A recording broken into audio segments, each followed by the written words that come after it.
Bueno, ahora les voy a explicar el funcionamiento de la fuente conmutada paralelo, que era una actividad para ustedes, pero yo les voy a dar para que tengan ya completo, tanto serie y paralelo, para que en el día de mañana eso pueda ser, qué sé yo, puede tema examen, ¿no? Bueno, se llama paralelo porque esta bobina L prácticamente está en paralelo con la salida. El funcionamiento es casi la misma que el circuito de fuente conmutada serie. Se tiene un control de conmutación que provee los pulsos tanto positivos como negativos para que el transistor se sature o se corte a la vez. En ese circuito que yo le di para que ustedes expliquen el funcionamiento era una fuente Philips, tenía creo que más o menos 70 voltios de amplitud la onda cuadrada. Ese era bien alto luego como para saturar el transistor. Entonces, cuando se aplica un pulso positivo, conduce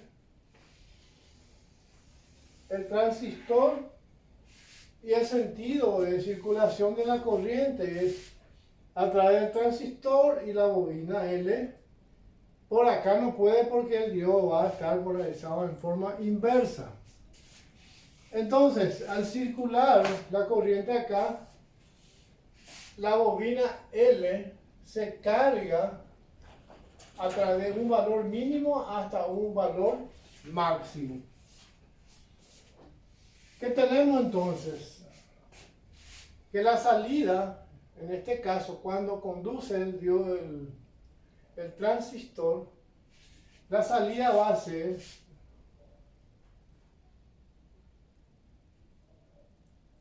BE, y esta es la tensión de salida. O sea, la tensión en la bobina va a ser BL menos BS. Este va a ser la tensión en la bobina. La corriente de colector, lógicamente que cuando se carga la bobina, la corriente de colector va a tener la misma variación que la corriente de la bobina, o sea que va a empezar de un valor mínimo. Esto de poner corriente de colector, va a empezar de un valor mínimo y va a llegar a un valor máximo idéntico a la de corriente a la bobina. Esta es la corriente de la bobina. La corriente del diodo, el diodo acá no conduce, entonces esta corriente del diodo va a llegar hasta un valor mínimo hasta acá, y a partir de acá es cero, la corriente de la bobina. La BCE, cuando conduce el transistor, la tensión colector-emisor es prácticamente nula. Este es ID y acá es BCE. Entonces acá es nulo. Cero. Aproximadamente cero. No es cero. Bueno, cuando aplico un pulso negativo al transistor, el transistor se corta, no conduce.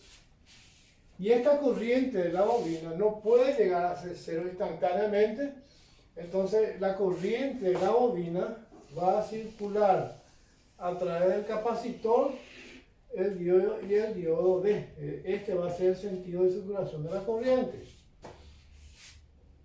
Eso quiere decir que la corriente de colector automáticamente pasa a cero, deja de conducir el transistor.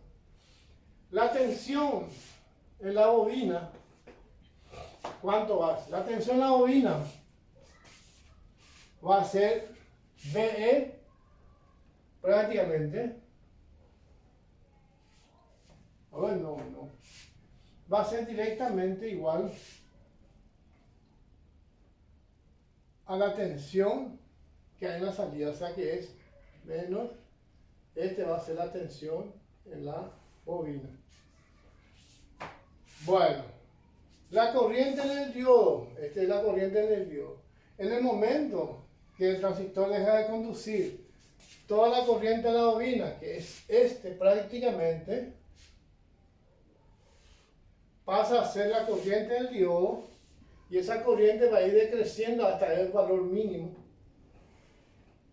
Hasta ahí, va a ir decreciendo hasta un valor mínimo.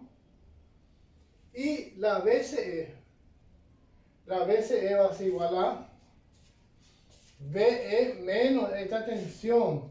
Esta tensión es 0. Entonces este es VE.